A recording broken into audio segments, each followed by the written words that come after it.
Okay. I'd like to call this meeting to order pursuant Mass General Law, Chapter 38, Section 20, hereby informing all attendees that a video and audio recording being made of the meeting. If anyone else would like to record, they must let the chair know prior. Catherine, what's your inch? Okay, thank you. Are we in fact recording this? We are. Yeah, right there. Good. Yeah, we are recording. First up, on our agenda is approval of the minutes. And I'd like to table those minutes until next meeting. Request I had here. Next we have correspondence. No correspondence. If there's any public comment that won't be covered in this meeting, we can do it now.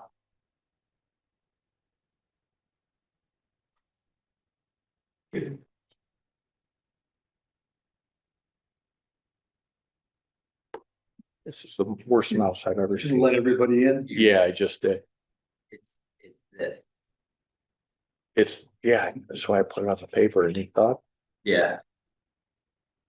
Better piece of paper, blank piece of paper. Use my bylaw. There, back. For the information of the folks in the crowd here, Tim Suss is on Zoom. Hi, everyone. Hi, Tim.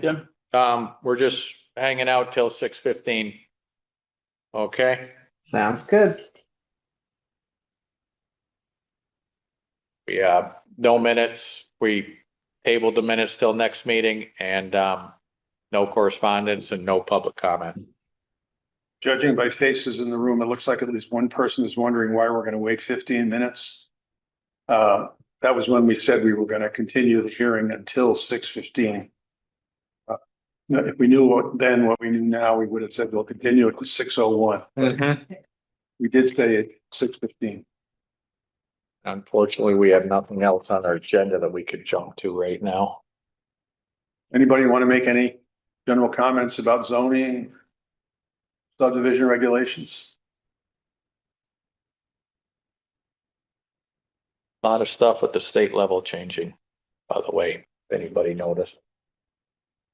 They're looking to open up more. Well, we talked about it briefly before, how the variance will be easier to get to. Yeah, state legislature passed some changes to zoning as part of a non-zoning bill. Yeah. I think it was an appropriations bill, wasn't it? And we haven't yet got full clarification of what has to change. One question, are you gonna address the fire truck being able to get in and around the area? We're gonna hold, I'm gonna ask you to hold that question until we Okay. get onto the case at 6:15, okay? There was back again to this variance thing. I don't know if anybody knows what a variance is, but this board doesn't give variances. A variance is when you have a peculiar situation and you want to develop land and the zoning bylaw specifically prohibits it, but there's a special situation that creates a hardship.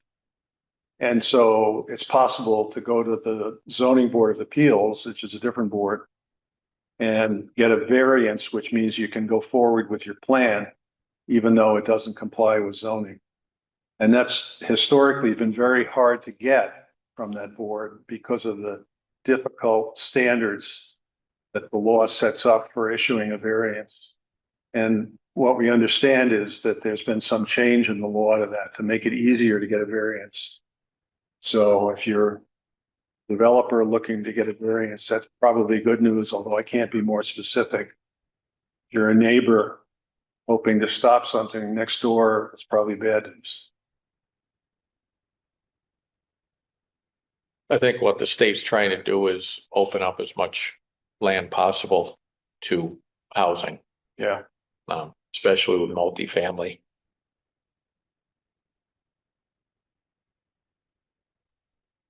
And if anybody had the opportunity to tour the Eagle Mill, that project was outstanding. I think it's incredible inside. I'm involved with affordable housing over in New York State, and we do a lot of them that work.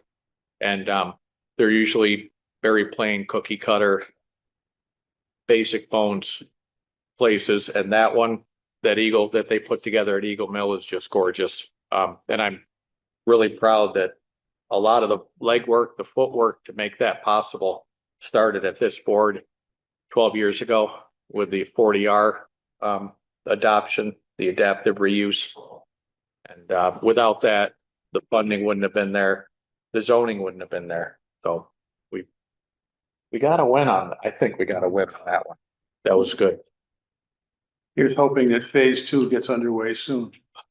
Phase 2, 3, 4. I don't know how many Three phases. phases. 3 phases right now. Yeah. Phase 2 will make that long, ugly building in front Oh, come on. look better. Well, You don't think it's that ugly? the machine shop. The machine shop. Well, I heard that It's historic, but it's that's derelict. back to being commercial, right? Well, I don't remember. It was gonna be commercial, then it was gonna be residential, and then I don't know. They were talking at the open house that it was back to being commercial. Okay, So. Yeah. Which is nice. That'll be good. yeah. There was a talk about the marketplace maybe going in there. When we first heard that case I don't at the know. restaurant. They Closed Pittsfield, so they may not and be. they closed the Great Barrington location and they're restructuring quite a bit. Yeah. But there's other places going in there.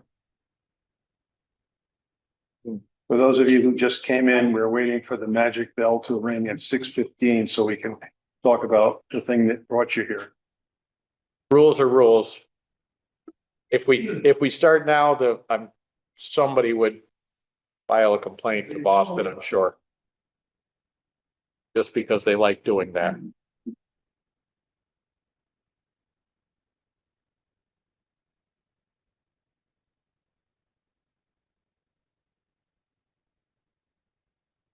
Tim, you're still on holiday? Yep. Yeah. Last week was a work trip and then we went straight to the beach. So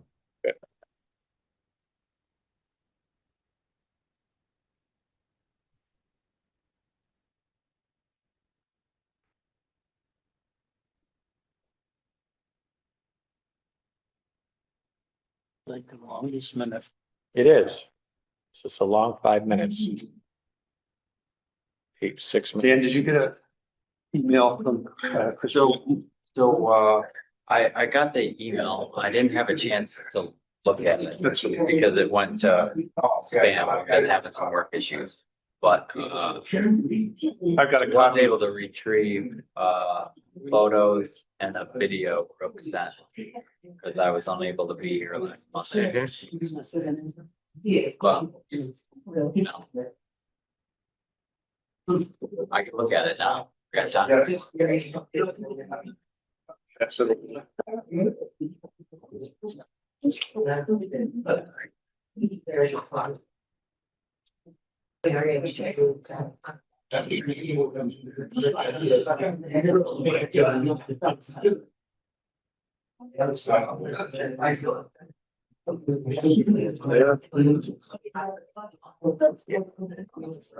Talking about that. Like, okay. I think they started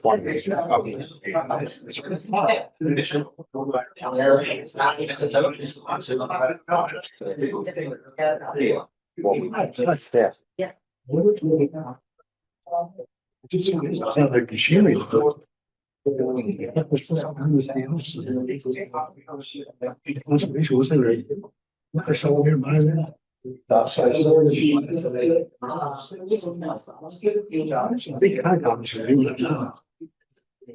What's that? I think Concom.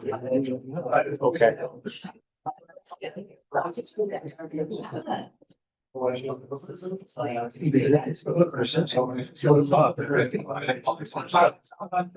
got an application, it's ready to submit. You see sidewalk being done. You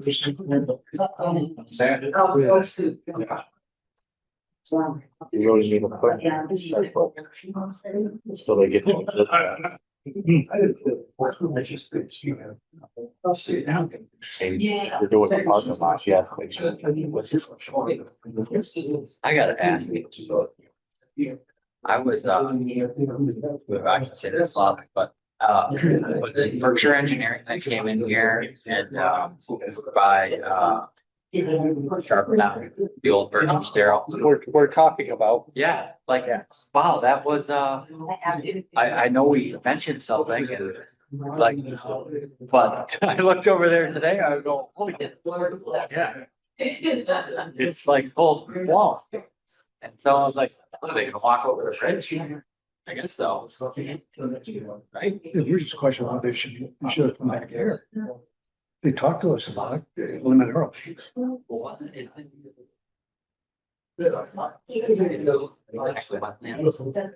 Like, if that's what you want. If you wanna come back, it's more detailed plans, this way or this way. yeah, We look. I think they just wanted to get a feel for us if we were opposed to it or not. We told them we were very Yeah. supportive of whatever you want to do. You're a great business and Employees. and then boom there, because we just looked and they are in the R20. Yeah. Where they're doing it. So if they're doing a parking lot, that's gonna require some stuff. Yeah. No special permit and things. The house is still standing. The house is still standing. The house is still there. Yeah. No, I saw that today. I was like, wow. I was like, that would. It was different. Okay, I did not go by out. Yeah. There's still daylight. Well, to get out. I bet you this, you could go by at night and it glows, cause it's that white, what is it? What Oh, is the that? limestone from the quarry? Yeah. Well, you want a funny one we did when I was involved with, the LYA there. They put in a new, parking, new playground, okay? Yeah, So went down there on a Saturday, we had the auger, you know how you do those where you get the holes in for all of them. And I'm going through it and it's bony gravel. And I'm looking at the gravel.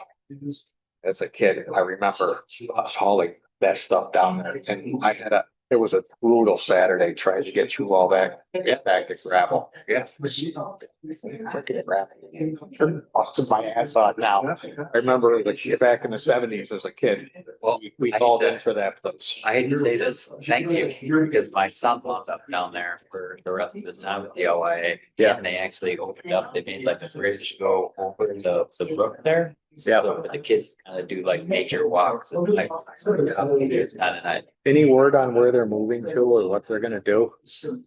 Are they still there or? They have to be out tonight. They're running out of room. Yeah, well, they, Sharp wants the space.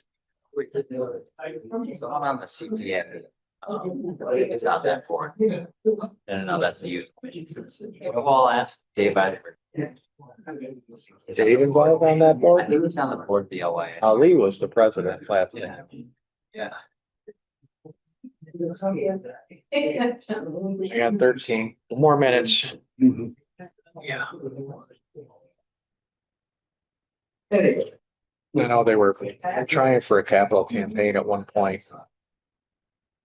Had dealers out, they got, I was one of the folks that they called to do an interview. yeah, And really, I hate to say this, like, what do they need? They need someone who went through the program to donate some money. they need like a here. Yeah. Those, To build a building and have it named after them. need $5 million, $10 million. Yeah. Yep. That's exactly what they need. And you know what? That's sales. Find someone who's in the program, if you send someone out, technical. Yeah. Yeah. Or a relative benefited from the program. Because I mean, we used to do the fundraisers, you know, we do the big auctions and everything. Yeah.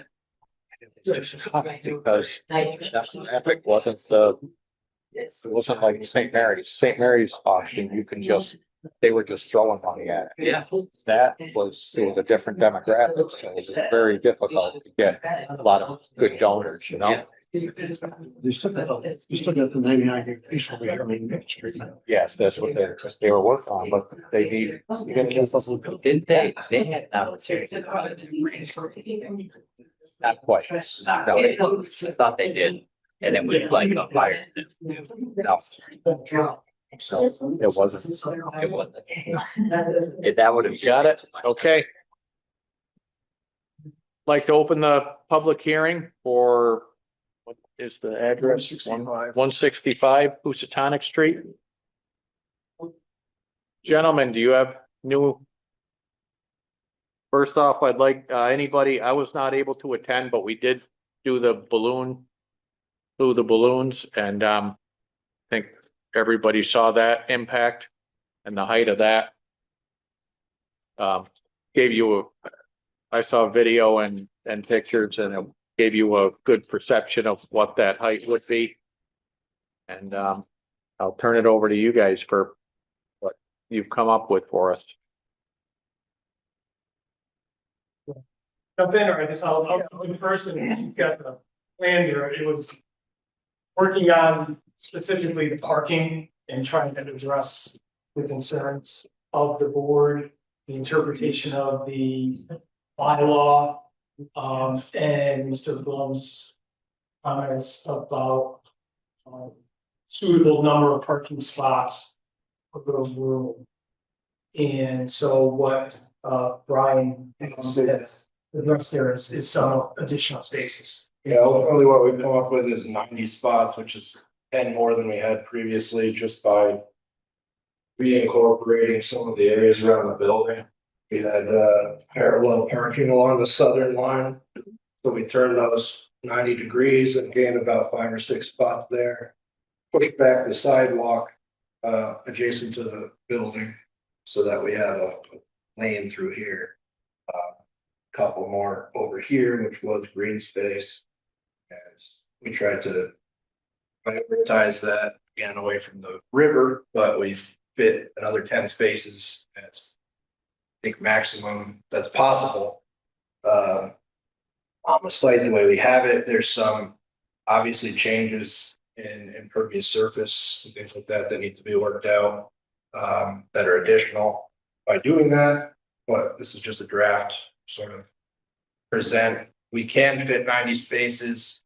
We feel that 80 was, enough really for the one-to-one for guest room and for the employees. We've added 10 to address some of the concerns that there was. Fitting more than those 90 spaces on this lot, we've gone through multiple iterations, and I think it's very difficult to do that. And we can make this work. So that's the real big change with this draft. And again, fitting 1 space in here back by the dumpster, 3 more along the side of the building here, expanded this in the front. And I'd invite others to look at this later. It's kind of hard to show it because we don't have it on the screen. Let's show the board for first, and then we'll bring it up so everybody else. Eliminate the green space. What's that? What did you eliminate? Well, I'm sort of, I can show that, but it's mainly around the building itself. So there was islands along around the building that were just meant to break up the parking lot.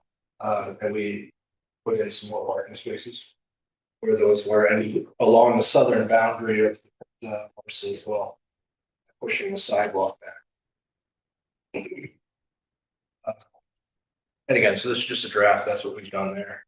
The other thing we wanted to kind of show as a revised concept is new architectural details. We talked about how the building sort of lacked character. We stripped it down from, the moldings, the trims around the way. That's what we've done here is turn the 4th story into sort of a mansard roof, mansard shingle roof, which is similar to the Marriott and Lennox, without the Victorian styling. So it just sort of blends the top roof into the 4th story into more of a roof than the square.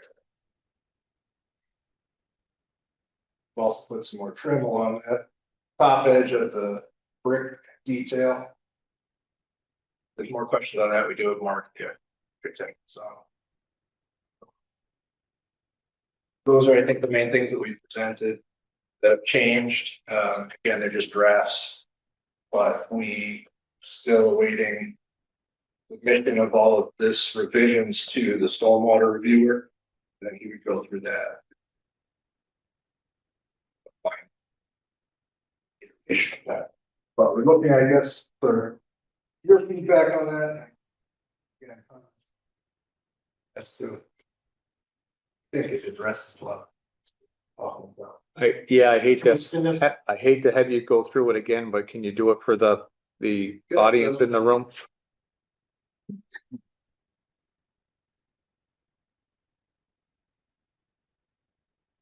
So this is our ultimately the same site plan, but we had these spots moving around the building, we fit and more ultimately. Along the southern boundary was parallel parking. So there are two parallel spots. Starting 9 degrees, so now there's 11. Try to keep it. And placing parking spaces. So we don't Pushing need them all. up against the property line. One here, a little closer to the road. Then along the northern side, we expanded this part, which was part of this lawn and that building. 2 of the 5 spaces. We put one in by the dumpster. 2 in by the front of the building here, and I believe. One in front. So a total of 10 additional spots without changing anything. Of the property to be. That one parking space. So that brings us up to 90. Okay, because it adds some impervious surfaces from the wetland standpoint in the outer riparian zone. Not really within the 100 feet. This is an updated architectural design where the 4th story has a mix of roof. It's a shingled roof, the steep pitch along the entire building, but this front portion. The details along the top of the brick facade, more trim work, and more brick all. There's a couple things just on the, I think what was driving on the parking is the last meeting that we were here, the conversation of the meeting of the bylaw and then the information that was shared with us regarding just some research and going to 1.2 parking spots, I believe, per room. Our research, which I'll share with the board, is, there's a lot of debate going both ways, more so recently on what is appropriate parking for commercial developments.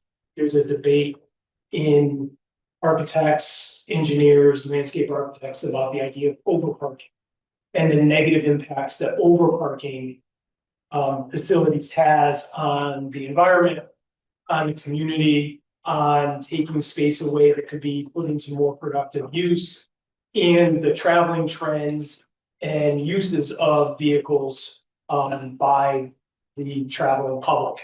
A lot of those kinds of studies too vary whether you're in inner city versus an area like Lee or the types of facilities that are offered. Like if there was an outdoor restaurant, if there was banquet space, I think logically that would pressure onto more spaces per room. But in a very limited use facility where essentially who we expect to be serving are the overnight guests only. There won't be a restaurant component to this. There won't be banquets and conference room components to this. And so we don't anticipate seeing additional traffic utilizing this space. And so as we started this project, our focus was on the environmental concerns of this site itself, preserving the riverfront. There's a trade-off. The more parking we make, the closer we get to the riverfront, the more impervious space there is, the bigger the stormwater system has to be, less available space for green areas. So all of those, I think, are in our favor, or mitigate the request or any request that we should be parking 1+ parking space per room. What I have for the board, and I will send this also by email because I only need one copy tonight. But I'll submit it to the chairman, is some counter studies that talk about these points to what was presented to us a couple weeks ago. We also have a letter from Marriott Corporate itself addressing it and their opinion that, even again, as we were stating in the previous meeting, given the type of facility this is, occupancy rates that are anticipated, employee load, that they are certainly in favor of 90 spots being more than sufficient and would meet any of the standards that they would impose upon this development. So I have that information here. So again, some of it has highlights. Those are obviously my highlights for the board, but I invite you to read through all of it. One of them is an executive summary. So there's a much longer study associated with it that I think is just really available on the web. If anybody has trouble retrieving the full documents, we'll certainly accommodate as best we can that information to the board. You share that with the audience as well? I'm sure that once we submit it to the board, when I send it to Brooke tomorrow Okay. this week, that she'll be able to post things so that it's all readily available online. Yep, She's on vacation, so there may be some. maybe a delay. few days. Thank you. One of the revision considerations too, we haven't necessarily shown on the plan, again, part of the final, what would be stormwater revisions, is that because of the added impervious surface required for the additional parking, we would look to use pervious pavers along portions of this, which is essentially the rainwater goes down through the cracks between the pavers. It stores stormwater. It alleviates some of the runoff that goes to the existing detention basin. So we'd like to incorporate that. We have not yet because, again, sort of finalize what our layout's going to look like. But we used that with a lot of success recently, like the Lennox BMW dealership. And that it's very functional. It offsets impervious surfaces. So And the other aspect of today's again was driven by the comments that were shared at the end of the last meeting about different stylistic architectural elements that may or may not be more fitting or appreciated where this will be located. The management booth, of course, like I made a comment about that, and as I see it now, it's certainly an option. I think what this addresses here is that our client wants to be cooperative and flexible, and the architectural team wants to do the same with this board and the neighbors and the town of Lee as a whole. It's not just the immediate neighbors that are really going to be impacted by this development, by this new use on this site, and trying to find what is the most appropriate. I think us coming back, we've now presented in part 3 different layouts. I know Brian's office has been shifting building size around, creating different ideas to try to get down to the 3-story height. And it really doesn't function to still have the 75 rooms, which Marriott is instructing us and directing that is the sort of critical mass that's needed to support this kind of financial investment. The lower building, making it longer, even in L shape or something, it does exactly what these existing buildings do, which is have development and impact on environmental concerns. We were driven by the design of being further away and environmentally conscious versus what is on the site already. So those are the considerations that we've been making, that the team has been making over the past 2 weeks. I think tonight is more of, we're thinking about it, we're giving it a lot of good thought. We think that we have some ideas to address everybody as best we can, working within what the zoning bylaws allow for, whether either or by special permit. But our decisions here, how we want to proceed in answering your questions, all of that's going to impact then conservation. And we're at this sort of critical point where the peer review and we obviously only want him to do his work once. So as we create a different layout here, it impacts his work also on the expense and time. So that's where we are today. It's not a finished project, but you're absolutely welcome to hear some more thoughts, comments from the board. Okay, thank you. Thank you for the effort, and design is looking better, I think. Parking, we'll talk about. We'll go around the board first, then we'll get Tim. Dan, you want to start us off?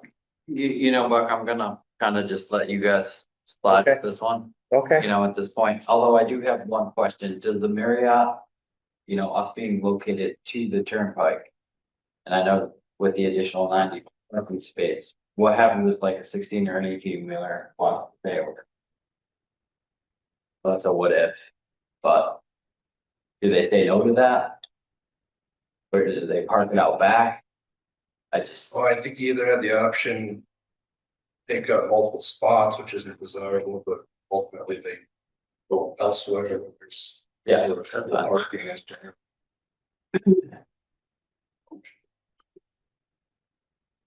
Okay, you all set then, Dan? Yeah. Yeah. Conrad, Yeah, I'm kind of going back to my original list of questions.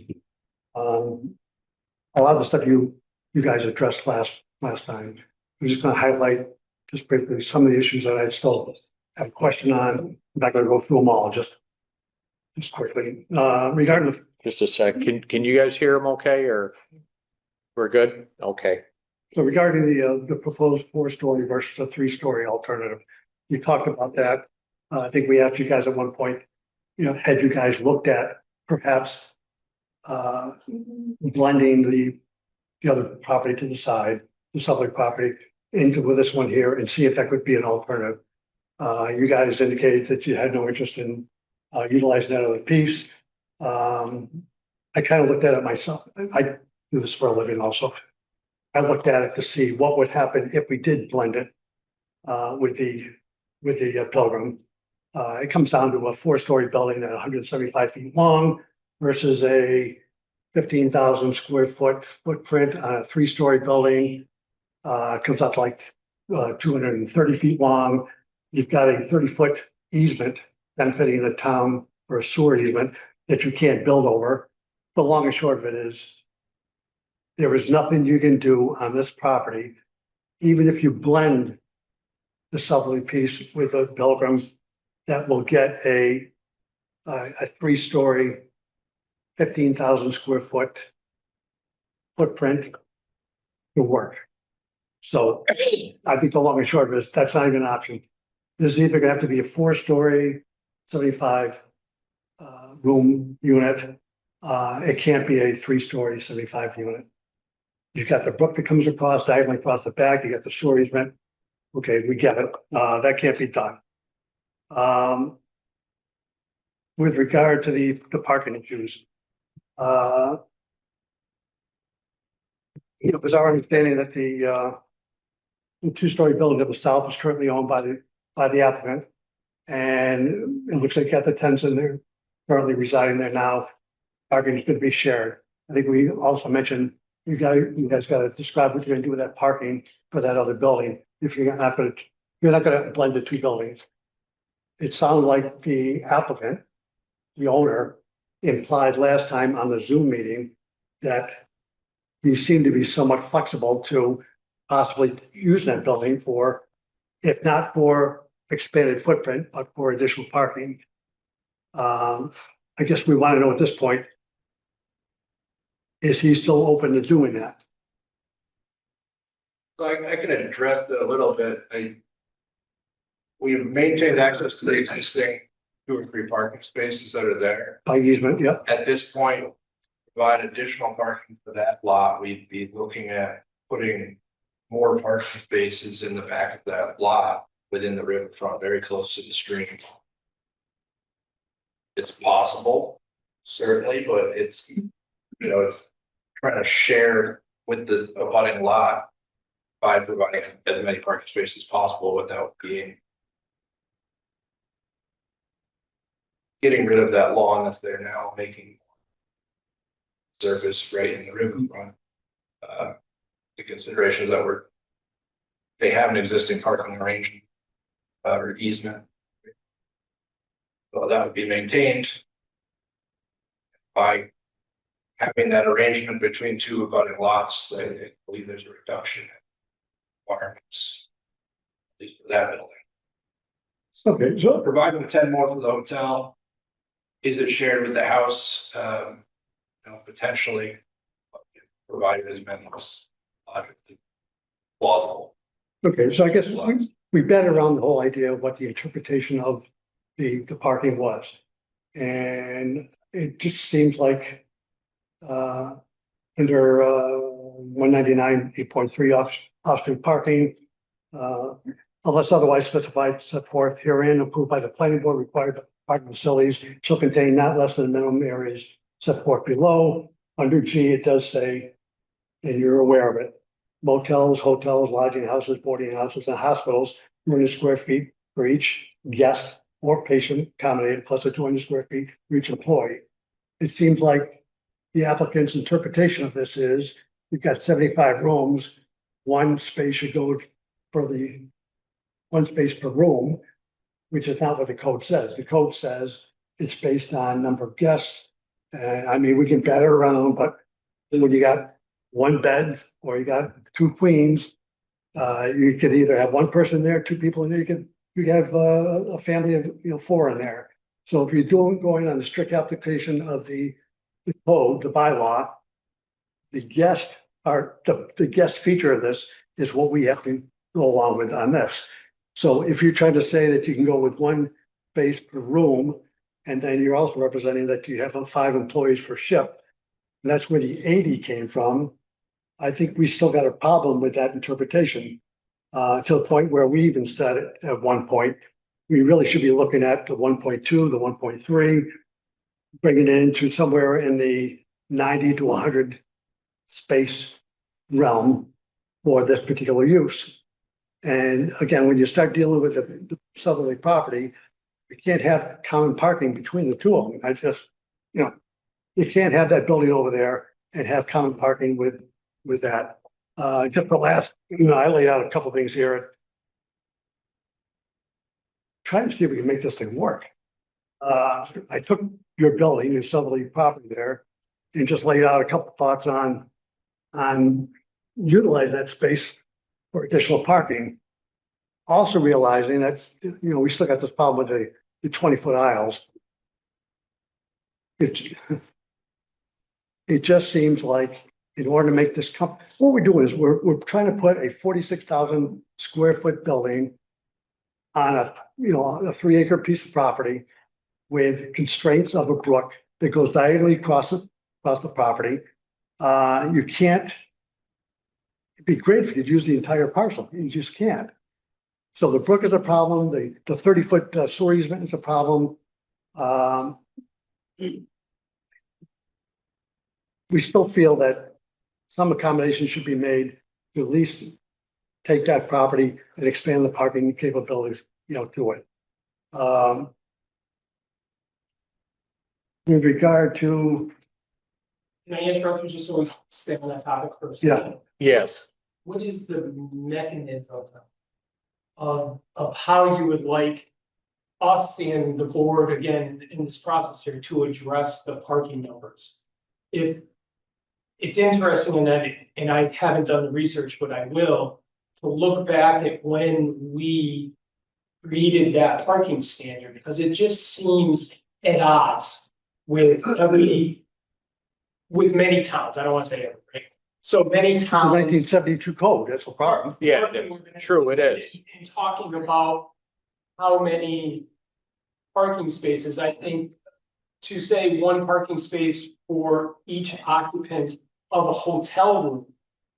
We understand that There's going to be- that's really not realistic, but one parking space at least per room. and staff. But then how That's, do we get there? I guess that's. and in between, Procedurally. but also the problem we have is that added piece of property. And it's not just 3 spots. You go down there now and they have about 6 to 8 cars there. So your 10 that you just gained, you lose with that apartment. Yeah, you know, you hear what I mean. So, and if you have one trailer or 2 people don't park properly on 100% occupancy time, like most of the summer in the Berkshires, you're gonna have 4 or 5, maybe 6, 8 people come in and there will not be parking. And then they'll be looking to park somewhere close and at the neighbor's property. And that's gonna be a problem.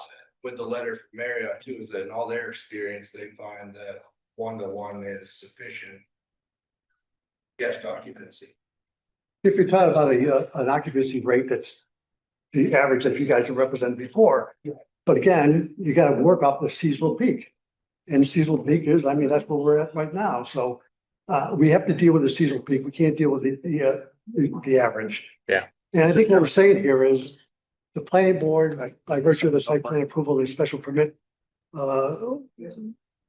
advocacy of this, is there can be flexibility in the parking numbers.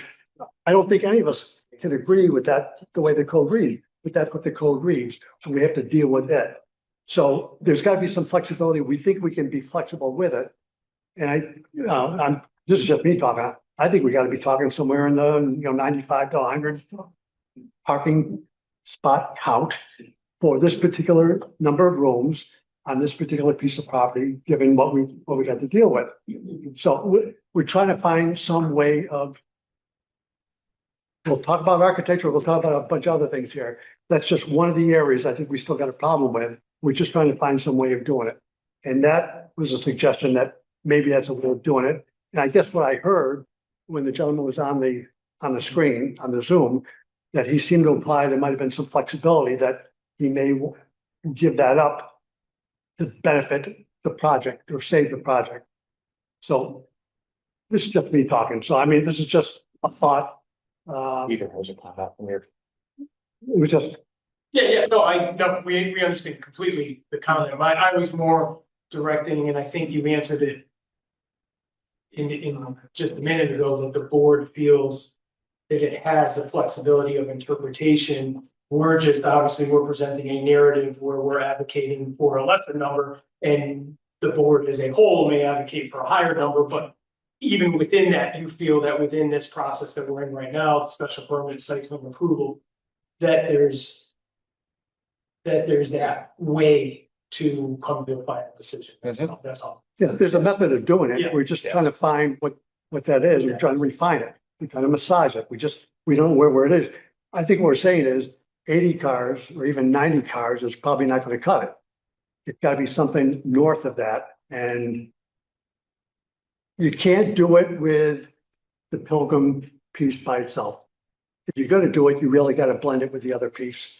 That's just the one element. I guess some other things, but Yeah. go ahead. Peter. Thank you. I guess, I'm gonna do this topic out of order on the board, so I do have some things to say about this. I don't disagree with what you said, Mr. Lynch, about the final conclusion, but I do want to say something about the structure of the bylaw first. The bylaw says that there should be a certain number of parking spaces, and it actually doesn't say spaces, it says 200 square feet. And you're not using 200 square foot spaces, which is a separate problem, but basically spaces equal to the number of guests. And we don't know what the number of guests ought to be, so we have to construe the bylaw. And so we would take a reasonable number, we would try to arrive at a reasonable number. The bylaw also allows us to grant what amounts to a variance from that based upon, I assume, our good judgment. And personally, my good judgment was similar to what Conrad just said. I was thinking more like 100, 110 spaces would be needed, but that's based on very limited evidence that I shared with you last time. And I think you're quite fairly raising the question of fact as to what the needs are of a hotel of this kind with these facilities in this kind of community on this kind of street. And I think that's a question of fact that we can work on. But I do want to say that I think it's probably, where I'm starting before 6 o'clock tonight was at 110. And so 90 wasn't going to really get me there. I also want to say I recognize the benefit that you describe of not overbuilding parking. Just the design changes that you've made here have reduced greenery, which is compromise, understandable compromise, and pushing more spaces yet onto that very limited lot would probably also require other compromises. So personally, I think the idea that Conrad just expressed of finding a way to utilize that southern lot adjacent to the property an issue would be a very desirable feature. Thank you. On this topic still, Dave, you have anything to add to it? Parking topic? Parking, yes, help-wise. We've never come up with how many people are gonna be there to clean rooms. Maintenance people. I realize most of them are maintenance is during the day. But still, we haven't had a hard number on how many people they're gonna bring in for room cleaning, because I just can't believe 5 people can clean that place. Again, the information that we have right now, and we'll further present with the final narrative is that 5 is adequate at different times of year, and that's in part what Joe. Well, you said different times of year, I understand. Winter, 5, yeah. Yeah. But when you're full in the summer, But that's what's driving, I think, in Marriott's letter that I just shared, where they feel that 90 is, I don't want to say more than adequate, but plenty adequate, and something that they would not exceed. So already, if they proceed with the idea that we have more space per room, that leaves up to an availability of 15 additional spaces to service this hotel. And Marriott corporate, based upon their experience, would completely endorse that as being a sufficient built-out parking area for this hotel. Can I just say, Mr. Chairman, I don't disagree with that number. I don't have an opinion about that number, but I will say that it would be very helpful to have some independent expert advice other than the applicant's fundraising or funder to express an opinion. Even if Marriott had said this number in another case where there wasn't a constraint for parking, I mean, right now, they have a very clear economic interest in having 90 be approved by this board. So the possible bias in that estimate is in my view, very large. And so an independent expert opinion, or you said, Mr. Lynch, you're going to provide us with papers on this. So we can evaluate those papers and maybe we'll find something, disagreeing with it on our own research. But at least I think it's something we should identify and work on further. Tim, do you have anything on this topic?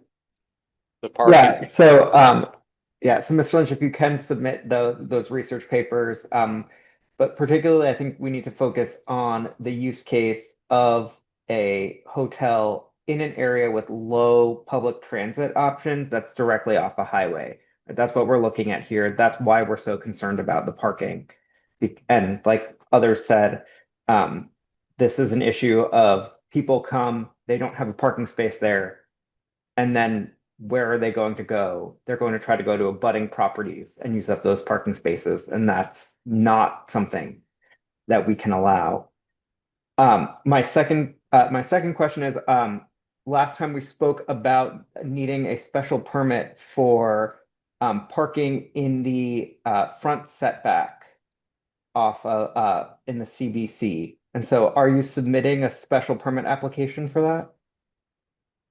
Yes, when we get to a comfort level with parking spaces, and I think hearing from the board today, we may not have reached that yet, but I want to be specific on that application itself. I think we've acknowledged the need for that additional file. And with that, before it comes up, we didn't lose sight of the sign package also, that has to be supplemented. So that is definitely on my list of to-dos. Great. And Mr. Slayer, sorry to make you go through this again, but I couldn't actually see your your plans at all because the camera is fixed on the board right now. So if you could either move the camera, if someone could move the camera or fix, or you can move the plans. No idea. Is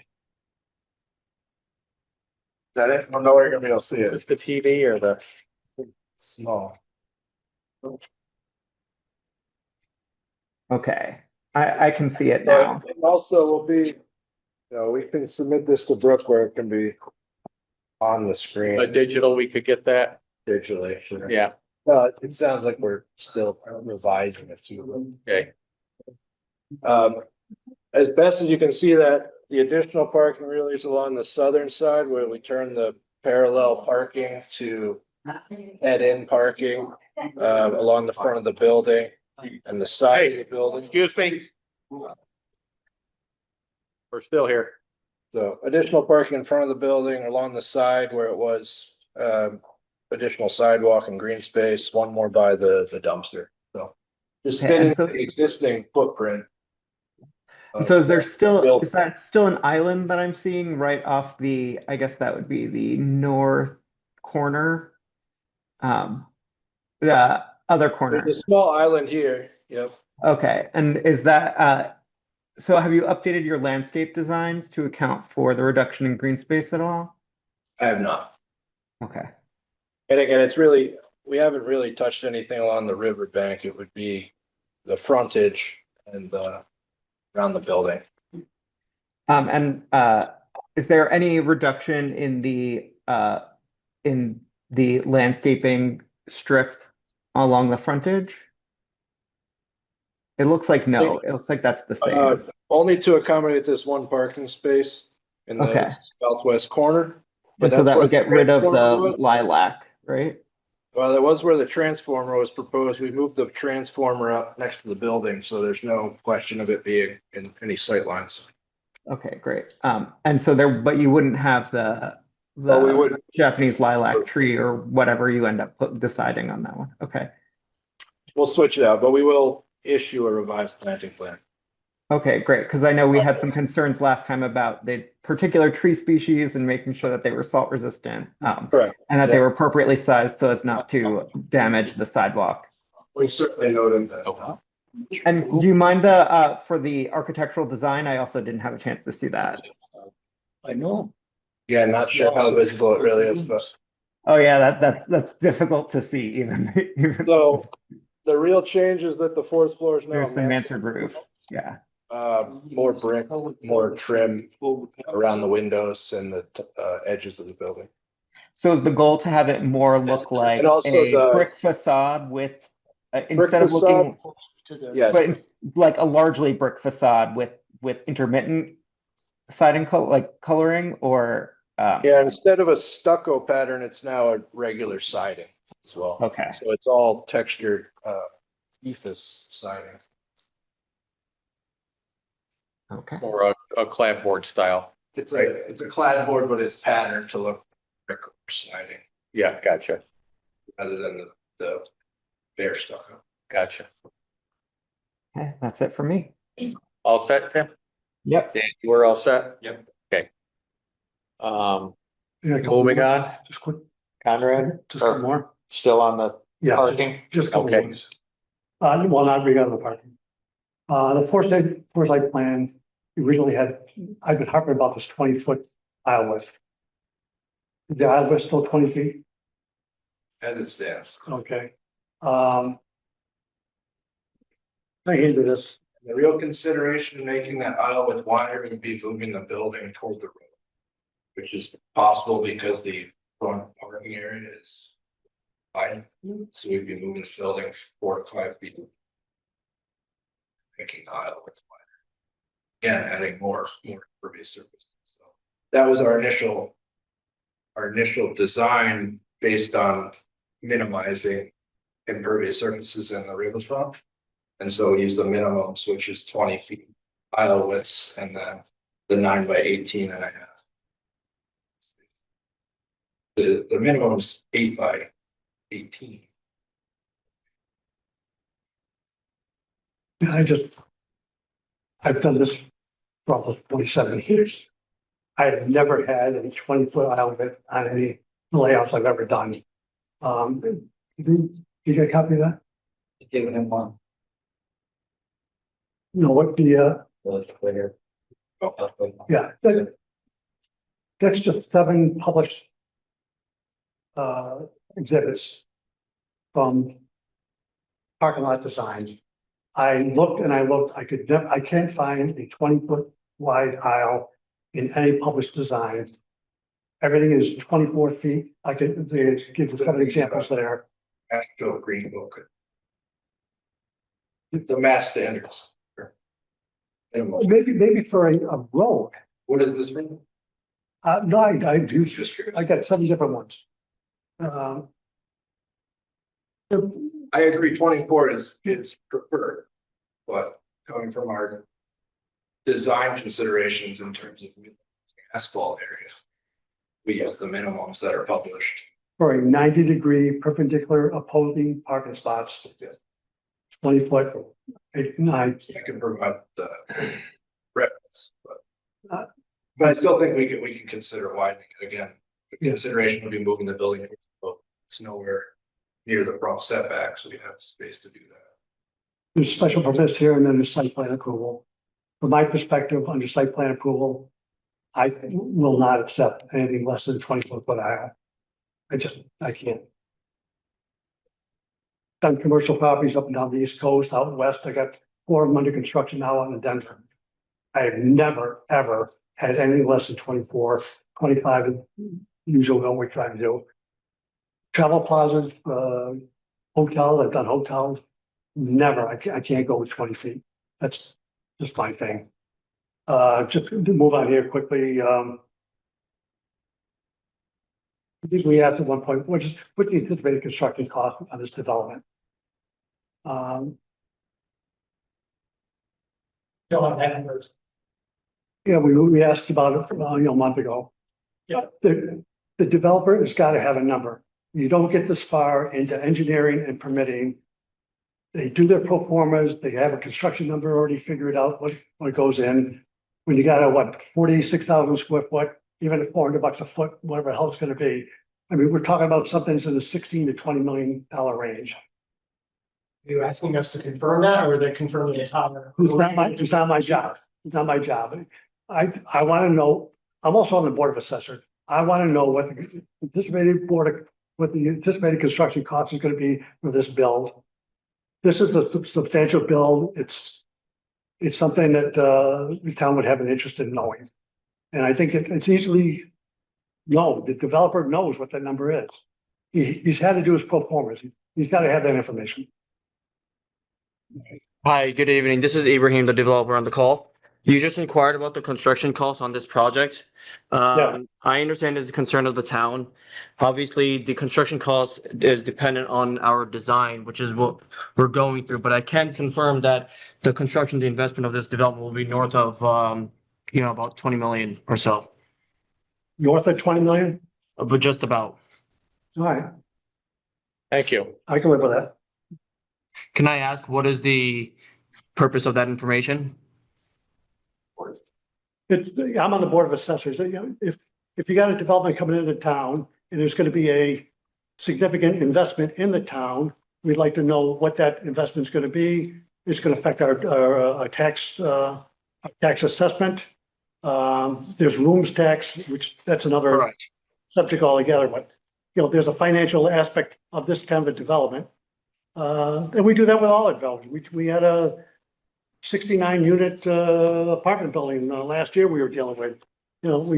We want to know what the development cost is going to be and what we could expect for a valuation to the town for real estate tax purposes.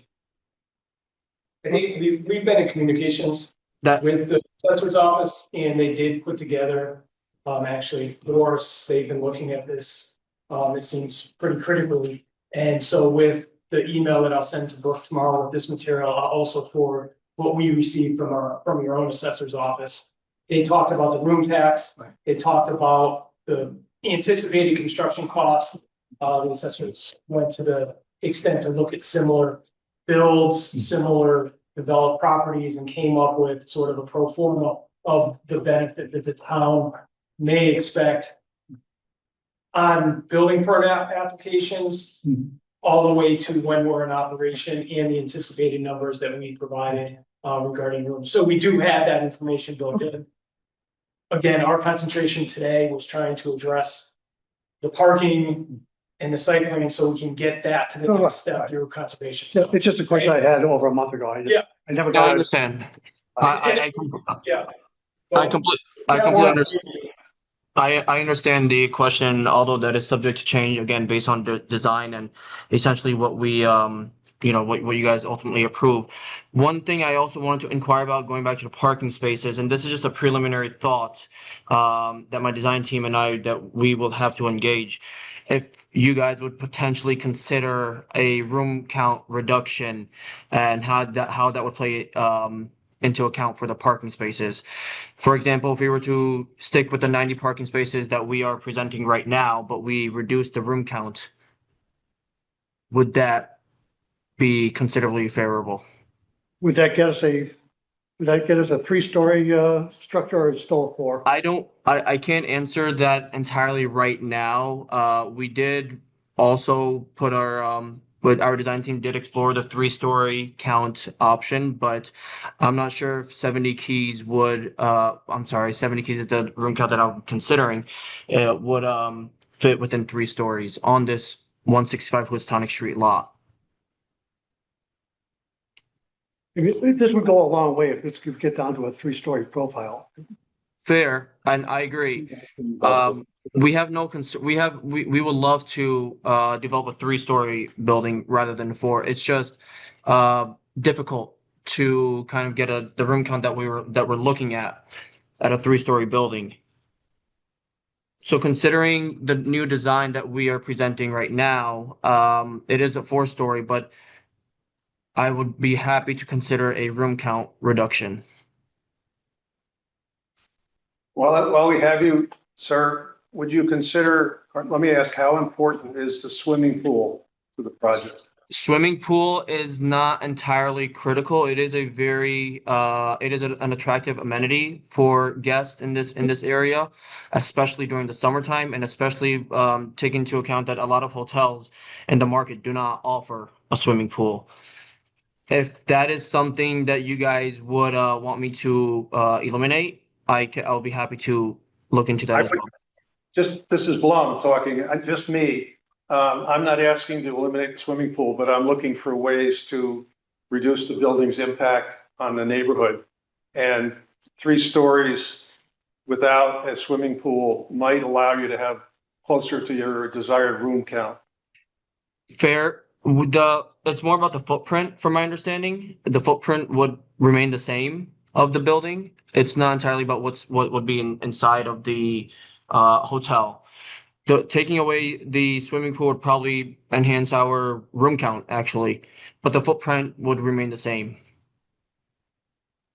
Which the reason why I'm informing you that is because 3 stories, the footprint would remain the same whether we have a 4-story building or a 3-story building.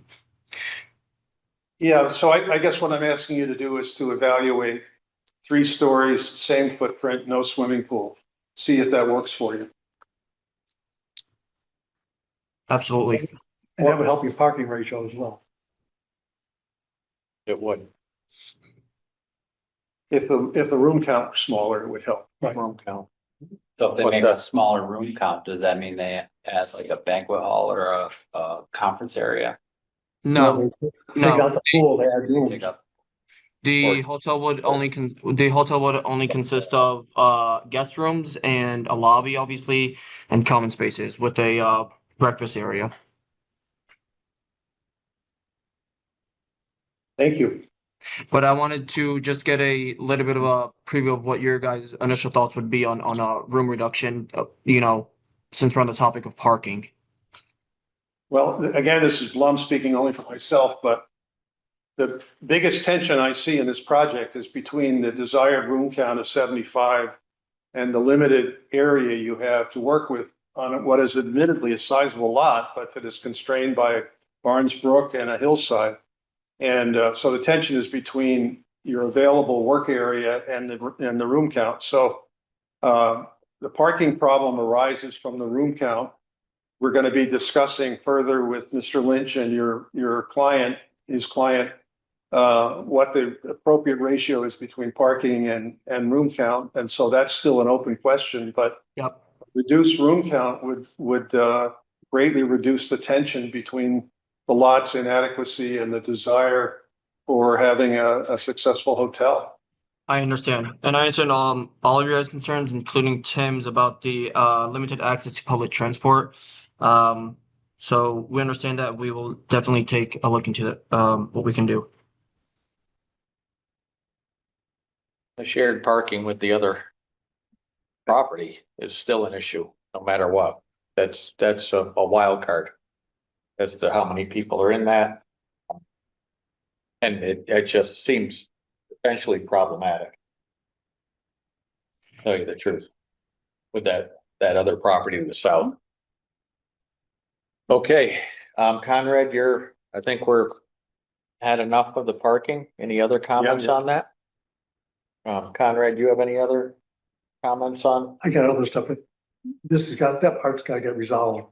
You want it resolved, we want it resolved before you can really go any further, my guess is, right? Yeah. That's the main holdup right now. Yes. So the property to the south, room reduction. Somewhere in there. Combination, yes. 24-foot aisle. 3 stories. I think we were here the first day. Get the trees. The trees. I'm not. Does the board, okay, Conrad's all set. Peter, Dave, you want to go? Dave, you got anything more? The only question I have, I mean, the pool's big in Berkshire County, I understand that. But if you put it in an acrylic building off of the main building, and this thing you can heat, you can roll the panels out of the way for summer. It's just a thought, that's all. I mean, because I think to have, especially families there, kids are looking for some place to swim. We don't want to have them give passes to go to the beach. But just while you're talking, the site plan, we all agree that the rental house has to go to give you the room to do everything we need. All set? Thanks, Dave. Peter? Yeah, so I had prepared a draft opinion about this case based upon your last submission. And I was considering whether to hand it out to you, and I do not want to do that tonight because you've changed the plan substantially in 2 very critical ways. The parking is better and the design is better. And this draft that I'm holding in my hand turns very importantly on both of those issues. So I don't want to hand it to you, but I do want to summarize some of the minor points that haven't been covered so far.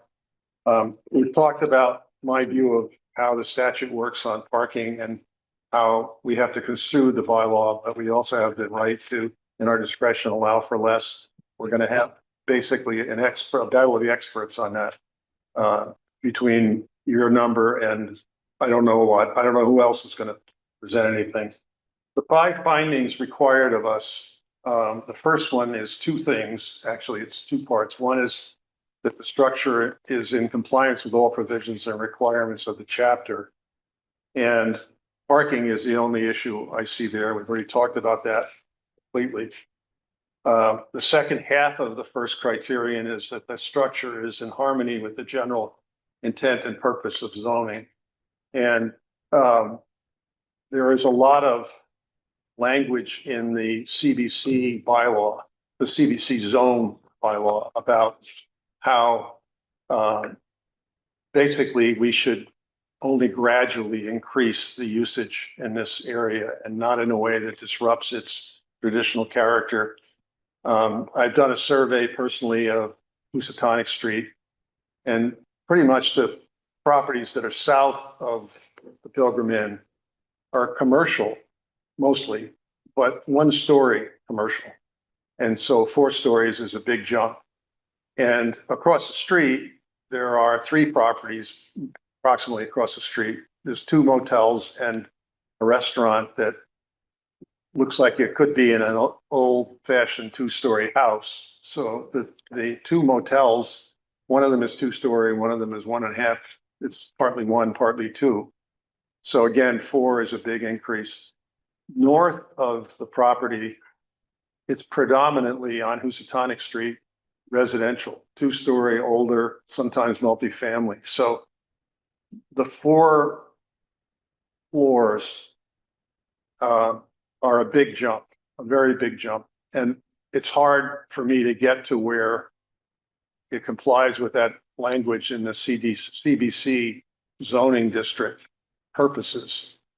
I think we can get there after seeing the balloon test. Frankly, it was high, the balloons were high, but not as high as I thought they'd be. And when we went up on Maple Street, I looked pretty much across at them, not up at them. So I think your balloon test, in my view, probably helped you a little more than it hurt you. But the main thing is, if I want to vote in favor of this under the second half of the first criterion, I want it to be a building that I can be proud of and that looks like it belongs in Lee. And I think your design is a good step in that direction. I haven't fully evaluated it. There may be some more details that I would like to talk about with your architect, or maybe the board would too. But I think you're closer, and that's mainly why I'm not handing you this document. Second criterion is the structure or use is essential or desirable to the public convenience or welfare at the proposed location. And we've heard testimony about the need for a hotel, about the economic benefits to the town and to the businesses in town. I think all of that is credible. The only reservation I really have is about the management history. The Pilgrim Inn has been very problematic for the town for some time. There have been frequent police reports and encounters. There have been concerns expressed by neighbors about trash disposal being sloppy. And we have recently become aware that there is a situation in North County where it appears the same developers are being sued over non-payment of contractors. So if we're going to reach a positive finding on part 1B, I'll call it, I think we need to make a much more thorough inquiry about, and I've raised this before, Mr. Lynch, what are the risks that the project will be undertaken, there'll be demolition, and at some point the construction will not be completed to the point where it's accepted by Marriott. What are those risks, and how can we be assured, is there any way we can be assured that basically we're not going to get a steel shell that's 4 stories or 3 stories that's going to look ugly for the next 15 years until somebody finishes it or tears it down. And the second thing is, you have told us about the management company that would be hired. And I guess I would like to learn more about how truly independent that management company is. Is it the kind of company that operates 200 Marriott sites nationwide and worldwide, or is it the kind of company that just got chartered a week ago by the developer as a separate corporation, or is it somewhere in between? How much credibility will that management company have? How much trust should we place in it today? The third criterion is the structure will not be detrimental to adjacent uses or establish the future character of the neighborhood. And this is very similar to the first part 1B, except for more localized concerns about immediate neighbors. And for the same reasons I described earlier, the 4-story building would be very large in comparison to existing structures. For some, perhaps shockingly large, for others, perhaps a reasonable development in a 50-year-old zoning bylaw. But again, I think the architectural issues are mitigating any bulk problems that arise. And if the structure can be made attractive, I think that would be a good mitigation and could lead to a part 3 finding in your favor. Question 4, or finding 4, is that there would not be undue traffic congestion or undue impairment of pedestrian safety. And I think to me, your driveways look fine. You know, the street is Route 20. There's a lot of traffic on it, but that's what highways are for. The one thing I am concerned about, I share Conrad's concern about the lane width. Especially if, and we haven't really heard from the fire chief on this, but 20-foot lane width between parking with right angle turns, you know, around the corner of the building is a question in my mind as to whether that would be navigable for, especially now that we've got a new fire station. We're going to have bigger trucks with a larger turning radius. I believe we'll hear from him Monday. Oh, okay. Next meeting. Good. Thanks, Mr. Chairman. And then the final is the structure will not overload the public water drainage and sewer system or other municipal facilities. And I think Dave is our expert on that. And I think if he's satisfied, I'm satisfied about the size of how your water runoff works and where the holding ponds are. And that's all not anything I'm personally very concerned about. Finally, you asked for a special permit to extend the CBC into the R20 zone.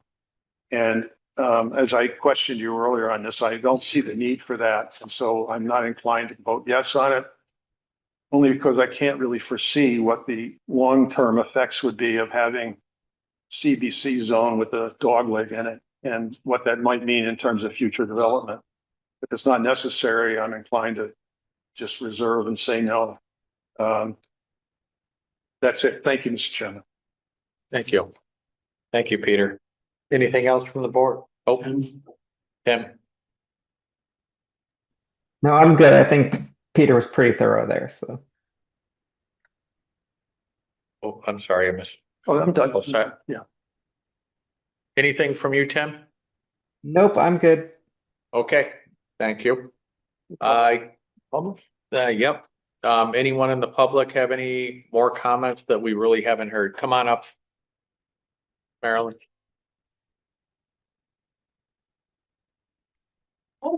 Excuse me, your diagram of site, please. Yeah, thank you so much. I wanted to thank you both for doing the balloon test that we finally were able to see. Respectfully, Peter, I don't really agree with you that it's not that bad. I thought it was appalling. And I'm not surprised, no. No, I know only 2 of you really came up and got out of your cars or were present in order to come and stand in my backyard and see what it's like. But here's from my backyard, and that's at my basement. My living room sits above it, and then my bedroom's above that. So you can see, you know, here, and here. That's where it's going to be. I sent Brooke an email. I didn't realize that she was on leave to forward to you, and it has that picture. We'll see it in better resolution. And it also has another issue I want to just mention. But before I do that, I want to go back to parking. I mean, in my view, the bylaws are the bylaws. You can also give variances. They haven't even asked for them. So I feel like, you know, sure, that's in your authority to do that, but you can also just say no. You know, you don't have to accommodate everything that they're asking for. And I certainly hope the planning board feels that you can say no to some of the requests that they seem unreasonable. In this case, that's why we've been here for 2 months. right. Well, good. Okay, I'm glad to know that that's, you know, that you feel that way, because I was hoping that would be the case. But I mean, and with these parking, so there's not enough parking spaces. Your bylaws say 1 for every guest. You're already talking it down to well, there's 75 rooms, maybe 90's enough. I mean, that's a big reduction, and that doesn't even include employees, like where are the employees in there? But the other thing is that the parking spaces are 20% smaller than they're supposed to be. They're 18.5 by 9 rather than 20 by 20, so that's 20% reduction. And I actually did a little bit of research on parking myself, and it's clear that the trend in the past few years has been for cars to be getting bigger and bigger rather than smaller. And so now this is interesting. A full-size sedan can be as large as 16 to 18 feet long and 6 to 7 feet wide.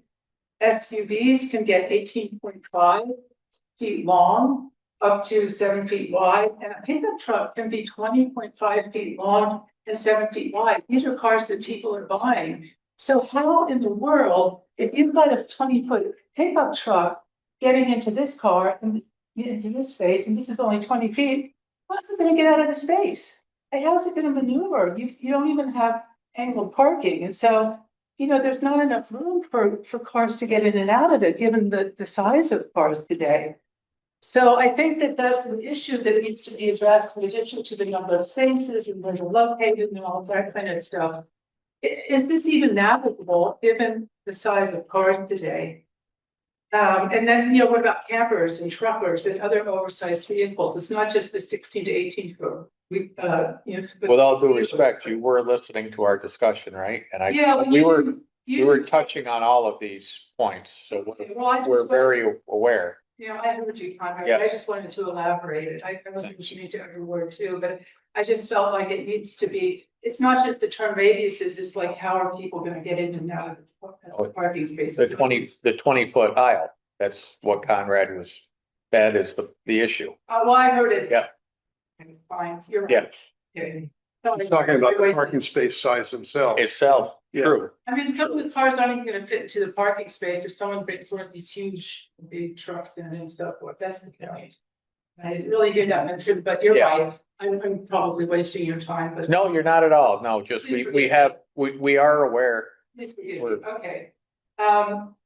Another thing about the parking is related to the expansion, not the extension, but the expansion into the residential area, into R20. And according to the bylaws, they can get a special permit parking lot there to put parking in that expansion. But I was thinking about the garbage dump that's going to be there, the garbage collection point. It was brought up last time, and one of the planning board members asked whether that should be considered a structure or not. And I believe it was Brian said, no, it's not a structure. The fences are going to be below 7 feet high, so it's not as, they're not subject to MGL regulations on setback and things like that. But actually, I looked at what Massachusetts general law has to say in chapters 143 and 148. They define structures as a combination of materials assembled at a fixed location to give support or shelter, such as a building, framework, retaining wall, tent, reviewing stand, platform, bin, or fence. So I think clearly the garbage collection point that's going to be surrounded by a fence, it's going to have a gate and everything. I mean, that's a structure, I think, although I'm not a lawyer, I'm the first to admit it, but to me, it sort of sounds like a structure. And in which case the fence height doesn't matter at all. It's a structure. Can you submit that, Marilyn, to the? Yeah, it's in the email that I sent to Brooke. This is also in there. And if that's being the case, you can't, I mean, you're putting a structure in this expansion that's for parking, only for parking. It's designated in your bylaws that the commercial, area, you can get a special permit to put a parking area in the residential area. It doesn't say you can put garbage collection points in there or any other kind of structure. So I want to just bring that to your attention, and I think the implication is that what are you calling it, a pod or pad or whatever, the whole garbage thing, which by the way is only going to be about 15 feet from the Bell's house, has to be moved. It can't be in that expansion. See what else do I have here? Yeah, I appreciate the remarks about, that the biggest challenge right now is between the room count and the number of parking spaces. And I think I agree with that, although I think the statement is really only half right. I think that the impact on the neighborhood is equally important. I think that's one of the biggest challenges as well. And I would think that that has sort of equal weight as the number of parking spaces. And, here you have this expansion, which is actually, even with the extension, it's going to be 167 feet back into, it's 115 feet into the residential neighborhood. And meanwhile, the owners have this other building down there that they don't want to use. It's in the residential zone. I mean, is that fair to like put all the parking in it's in the commercial zone. So is that really fair to put, all of this parking in the residential zone when the owners have an adjacent property that they don't want to do anything with? And is that a hotel? I mean, what is it? Is it a rooming house? Is it a hotel? Is it an apartment building? Like, what goes on there? Is it going to be branded differently from the Marriott?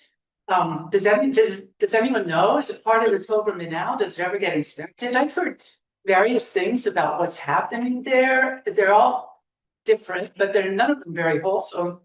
And so, like, why is that sort of like, mystery area hands off the way it is? Why shouldn't the owners be? Well, I think you're seeing we're advocating for implementation of it.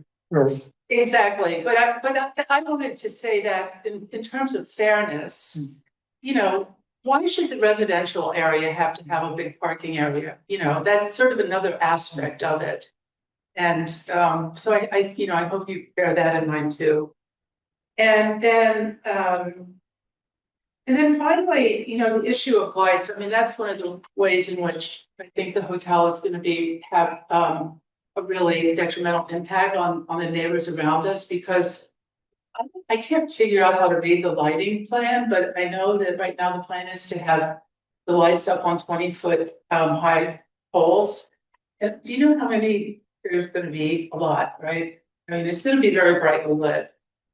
And I just wanted to propose that, I mean, someone has said, let's put them, I think someone said, would 10 or 15 feet be okay, or something lower, but why not just bollards? This is common at hotels. These two are Marriott's, in fact, and you just have this kind of lighting that's down at this area, and you can do the whole parking area that way. That's, and that's very low profile. It's not going to like be blazing up at, us who live above there. It's not going to, you're not going to have to worry about it migrating over to adjacent residences and so forth. So I would like to just leave me with that. That's that you consider requiring that type of lighting rather than something that's going to be illuminated like a carnival, it sounds like. So thank you. Thank you. Thank you, Marilyn. Hey, Sam, Hello. So first, I would how like about your name and your address, please? Thanks. Director Butter 118 Main Street. Okay, so first I would like to talk about what you guys are discussing today, which the issues are height, correct, parking. Same old. Same old thing. Let's talk about parking first. Seems to be an issue. Marilyn's already said the parking spaces are too small, correct? Well, actually, they're state standards 9x18. Okay. So that's, I don't know. Yeah, I think that's a tight parking spot myself. But that's what state standard is. That's what we go by. That's what we live by. Say something here. By the time We understand that like we said, there's bylaws. If we ever get through this, we're gonna get back to our bylaws. The bylaws say 200 square feet. I know, but if we ever get through this topic, we're gonna get back to our bylaws someday, and that'll be something we'll address. So parking per guest room, you talked about employees. Yep. Correct. The applicant says 5 full-time employees per shift. Correct. Sure. That's I'm gonna. That's what they're talk saying. about that. But I'm gonna go back to Foresight's answers from last week and comment on those if you don't mind. So they said, Foresight said that Marriott estimates will have 20 full-time employees And depending on occupancy, the hotel can be managed by 5 employees per shift. That's their answer from a few weeks ago. 5 housekeepers, 75 rooms equals 15 rooms per shift. 15 rooms at the lot.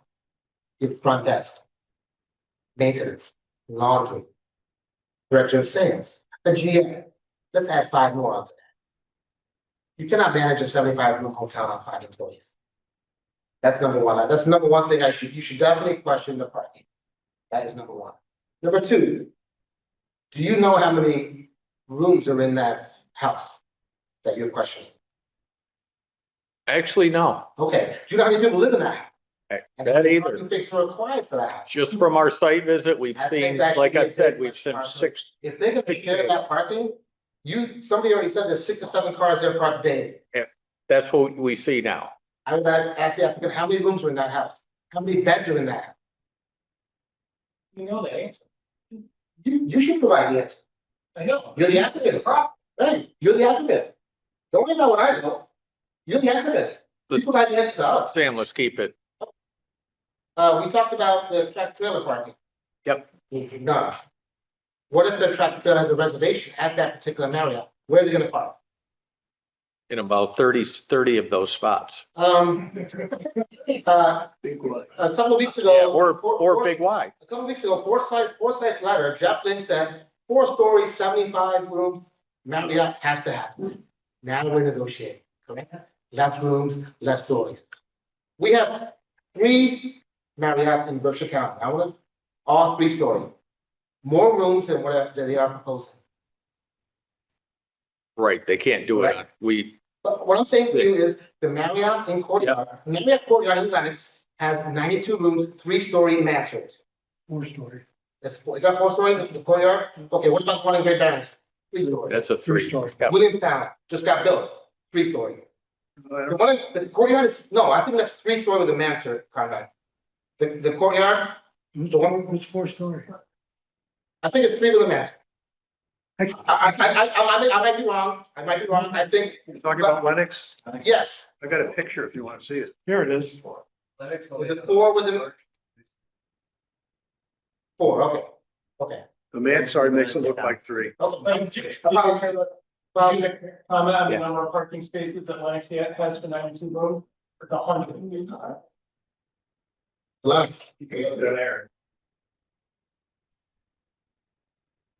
Great Barrington, 3-story. Right, Williamstown, 3-story, so it can be done, that's my point. That's my point, that's what I'm saying, it can be done. Not with this site. The problem, Now with that, They don't want it, they want 4-story no matter what, well, they want the 75 rooms. plus they want that house. yeah, right now, 75 rooms on a 3-story. You can't expand the footprint out. You've got a 30-foot. Even if you took the house out, you wouldn't be able to You get can't there. do it. It won't fit. So that'd be sounds like a room reduction level that they don't wanna, Will Marriott accept? well, we'll see. Room reduction. We'll see. They're thinking about it. We'll see what they come back with again. Yeah, they understand what the dilemma here is. And so if there's some movement here, we're gonna see what that movement. I'd like to talk about what Peter Bloom talked about is, the management company. The current owners are not desirable, obviously. And Marriott's gonna be a nicer hotel, obviously, okay? And to be a management company, correct? That's what, That's what they told us last that's time. what you told, yes. Approved by Marriott, hopefully they have a good track record, et cetera. What happens in 5 years after they leave? Is After the who contract done? leaves? The management company has a contract with the applicant to run this new Marriott for 5 years, let's say 5 years, 10 years, and that management company says, hey, I'm done, I don't wanna, now what's gonna happen? To the Marriott, There's plenty of Marriott affiliated management companies, Sam. So there's nothing to be concerned about hiring any Marriott affiliated management company. There's a flood of management companies, as you might be aware about. I think the board should have a executed franchise agreement from Marriott and management company with a reputable. Sam, can I ask a question? Seems to me that the risk is greater that Marriott pulls out than that they change management companies. It seems to me if Marriott is hiring a new management company 5 years down the road, they're gonna have the same criteria that Marriott had this time. They're gonna look for somebody good to run it, that they have a track record on it. I'm not particularly concerned about that, but if Marriott ever pulls out, then I don't know what we got. Correct. That should be questioned also, Well, which could happen. then we're a planning board, we're not. We have, we take some of their business plan into consideration, but we can't foresee what's gonna, you know. I understand. We try to make safeguards, but you really can't foresee in 5 years. I'm just talking to the planning board. You know, about that. Yeah, one of 30 the- years ago, we didn't know all the paper mills would be gone either. Right. So that's a tough one. Now, Yeah, one of the other issues here too is, one of the other issues, if you're talking like a Marriott, Choice Hotels or Westin or any of these, we just had to put a $20 million investment in the dirt. I mean, there's banks, there's financial institutions, yeah, they're gonna make sure you. they're gonna make sure, I agree. right, you know, that's, I wanna talk about traffic. You know, there's been new businesses there, Starbucks, Dunkin' Donuts is there, Rhodes is there, you get 2 hotels. Now you're adding more rooms, okay? I'm not sure if you drive that route on a Sunday morning, but it's very busy. Fuller Street coming down there is very busy. I don't think some sort of traffic study should be done.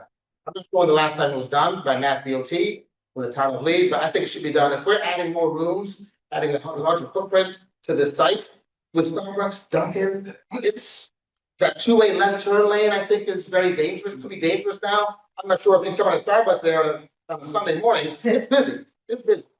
And I mean, now you have everybody checking out of that hotel on a Sunday at 10, 11 o'clock. Everyone's getting their coffee, Starbucks, Dunkin', 10 o'clock on a Sunday morning. It's busy. You have people coming down off of Route 90, right? We have a lot of people walking now. Now that our supermarket has locations from Whitechapel to Big Y, a lot of pedestrian traffic, a lot more. Mhm. Buses stop left and right there. I'm just concerned about traffic safety. I think a study should be done by Mass DOT. I'd like to go back to Conrad about the 20-foot curb cut. Yes, I do agree. I Not like curb cut. you know, I was. 20 Aisle width. Yes. Yeah. The lane width between the parking lots. Yeah, the aisle width. Yeah. Yeah, not curb, That, careful. sorry, my bad. I know this doesn't concern you, but we have not heard anything back from the Conservation Commission about David The whole- Campbell's comments. Whole different, Okay. yeah. No, we have not. That's a whole different set of meetings that they're going through. That's still ongoing, yeah. GBA too, right? GBA for floodplain, yeah. So from the previous meeting, Foresight said that there was gonna be a stormwater maintenance plan provided by the developer and management company. Correct?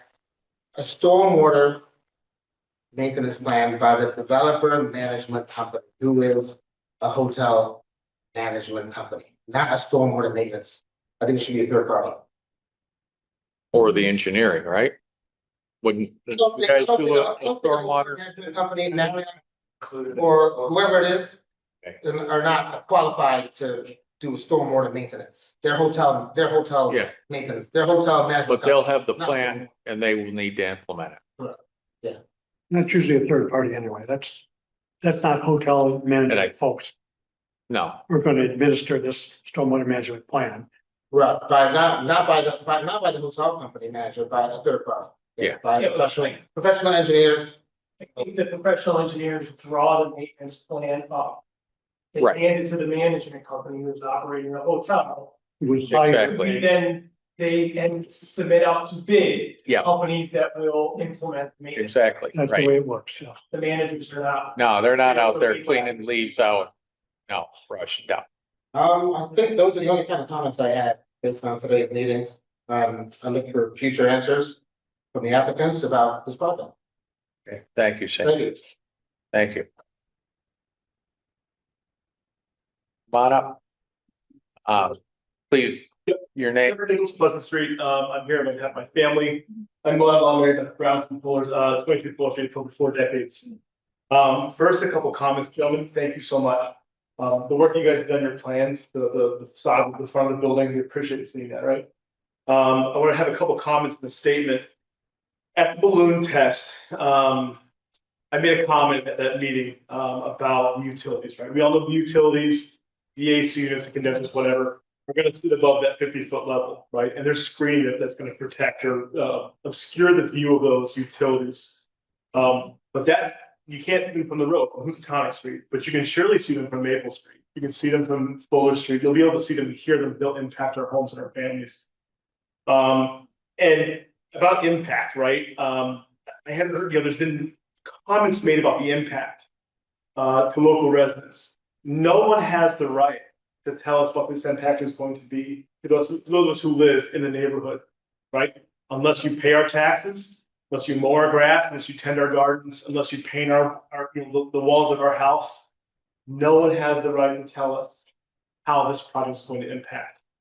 And I'm here today to respectfully oppose the hotel project at 165 Housatonic Street. I understand that property owners have rights. I understand that businesses have a legitimate place in our community.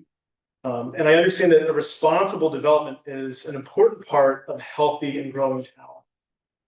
But property rights do not exist in isolation. They exist alongside the rights of their neighbors, the responsibility we have to one another, and the responsibility of the government to protect the character, safety, and the quality of the community that it serves. So I ask you whether it's not whether this proposal should be permitted, it's whether it should be permitted. And ultimately, whether this project is in the best interest of the people who live near 165 Housatonic Street and the people who call Lee home, right? I thought about, like, is this like a not in my backyard issue, right? And while it's in our backyard, I think overarching, like, if it affects my backyard, it affects your backyard, and it affects your backyard, right? It affects our town. So yes, if it's not my backyard issue, it's a not in my backyard issue for everyone. You are already aware of existing violations for the current use of the Pilgrim Inn, right? Tri-Town Health Department has issued fines for violations, health violations. As of Friday, those fines have not been paid. Last week, they identified more fines and more violations, safety violations, non-working smoke detectors. In a room, there's a complaint by someone who's living in that room. So those fines have not been paid. The town's already acted on it, right? Health department's already issued the fines. They've already issued the violation notices. Still not fulfilled. That's not about punishment, right? We're talking about an applicant here who is requesting additional permissions and permissions from the town and from our government to change that property, but yet they haven't fulfilled their obligations to it, right? We expect as a community that, the town issues a fine, that the community, we are responsible for that fine. If I'm at my house and I violate zoning, if I violate a health or a building or whatever bylaw of our community, and I'm called to carpet on it, it's my responsibility to address that and fix that. It's all we're asking. If for residents or for business owners alike, it's just to fulfill your obligations. We're asking you to do. That's it. There's another matter that I believe deserves the board's consideration. Oh, I want to go back right there. Attorney Lynch made a comment earlier that the applicant wants to cooperate with the town. There is no better way, right, for the applicant to cooperate with the town than to fix the current health and safety violations that are occurring in the Pilgrim Inn and to pay the fines. There are families living in the Pilgrim Inn right now that are living, you've seen the pictures. I don't need to get back to you on that, right? You've seen these pictures. There are families that are living in that hotel right now with existing health and safety violations. There are smoke detectors that do not work. That is a safety issue. And the applicant has failed to address those. The Eagle recently reported, we probably all saw it, right? There was some work done at the applicant's Orchards Hotel in Williamstown. They were sued and they had to pay thousands of dollars for the damages to the plaintiffs in that action. I don't suggest that is, automatically disqualifies the applicant from getting permission from the town. But it's an articulable, it's a documented fact, like that this person was wrong in their business dealings that they had in another community here in the Berkshires. Mr. Nichols, I'm sorry to interrupt. I read that article, and as I remember it, it was a complaint filed, but not a finding and a judgment. Am I right about that? My understanding is that it went before, so I believe it went, I mean, the article, my understanding said that it went for two different, It's in court. I agree. I believe the judgment's already been made. I think it was appealed and it was found to be in there. That's my understanding. I read the Berkshire Eagle article. I'll have to go back and read it again. Right. But I think that we need to look at these issues, right? When we're trying to see, are we going to allow these permissions from someone asking to develop in our community? They're simple principles, right? Like do the work, pay the people that do it, uphold your end of the bargain. There's also the question of what this property and the proposed use means for the people who live around it. 165 Housatonic Street is not isolated on the map, right? We all live there. We live there around. It's part of an established neighborhood. It's part of the community in which people have invested our time, our homes, our lives. And there's a lot of issues that you should consider. We've gone over them, up and down. But behind every one of those issues, like the lighting, the parking, the traffic, the noise, right? It's someone in their house, they're trying to sleep, they're trying to raise their kids, they're trying to enjoy their home, they're trying to safely drive down Housatonic Street. And there's always going to be arguments, right, for approving development, tax-based, but local government exists because communities have to make choices. And it's not what we're can permit, it's what we're willing to permit. We should be protecting the character of our neighborhoods. We should be protecting the safety of our roads. We should protect the rights of neighboring property owners. And we should protect the confidence that the residents will have all the rules of our community follow and applied fairly. You're being asked to exercise discretion. And I think that discretion comes responsibility to look beyond the immediate interest of the applicant and look at what the long term looks like for our community. So I ask you to consider the whole picture. I ask you to consider the impact on our neighborhood, on our town, the parking, the noise, the traffic. Consider those unresolved health department and safety violations and those fines that have yet to be paid. It deserves a serious consideration. And it's a simple principle. I believe there's a simple principle here. Right? With privilege comes responsibility. If you want the privilege of owning property, you have the responsibility to your neighbors in your community. If you want the privilege of operating a business, you have a responsibility to your customers, employees, contractors, and the town.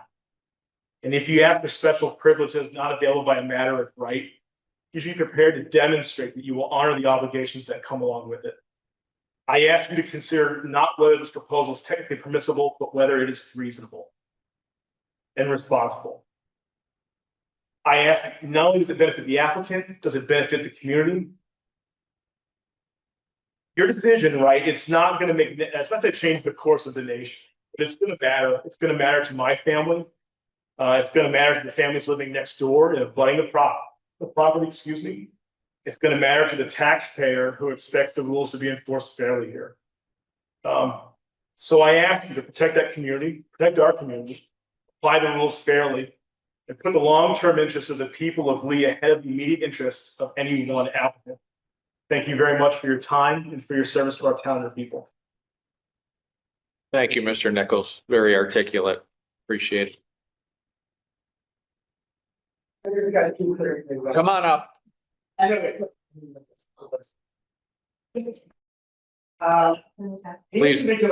Please identify and where you live. Is he involved in this? Hold on. Tell us who you are on the microphone and where you live. We know who you are, but we have to take recording. For the record. You Yeah. don't know me, just moved there. Well, for the people doing the minutes, we got to do that, okay? The individual that bought the motel next to the old property, is he involved in this? The one that had his name in the paper, is he involved in this transaction at all? I'm aware of the applicant and the information we're given here. Okay. Yeah, Okay. I was just thinking about the air conditioners, you know. Are they gonna be on the roof when they built this thing, making all that noise? Where do they put the air conditioning? I believe they usually do go rooftop. You go to the top on the roof? Yep. There'll be a lot of noise when, no? I think. You got a mini, do you have a mini split at your house? Do you have a mini split? But that, Do you have a mini split at your house? No, but you've seen those. They're similar. that noisy then. That's a hotel. I was just thinking. On a big one, big unit. Get a noise tonight, if those things are gonna be blaring, you know, when you're sleeping, I mean, some people don't go to bed till midnight. Yeah. So what What you got? So what did you say? It's not gonna be a problem? The air conditioners on the roof? I mean, there's air condi. I don't know. I couldn't say. Are any air conditioners a problem? But then all of a sudden, the air conditioner down this hotel. I mean, I would think if they're building a hotel, that they're not gonna have something so noisy that it's gonna disturb the neighbors and their own occupants, right? That would be common sense. Why would you do A lot that? of people don't use common sense. How about the pool? It's not down the swimming pool yet. You heard the comments. They are gonna have an indoor. Okay, Yeah, that's good. that was settled a while ago. Well, I, you know, probably wasn't there. I didn't have my hearing aid. Yeah.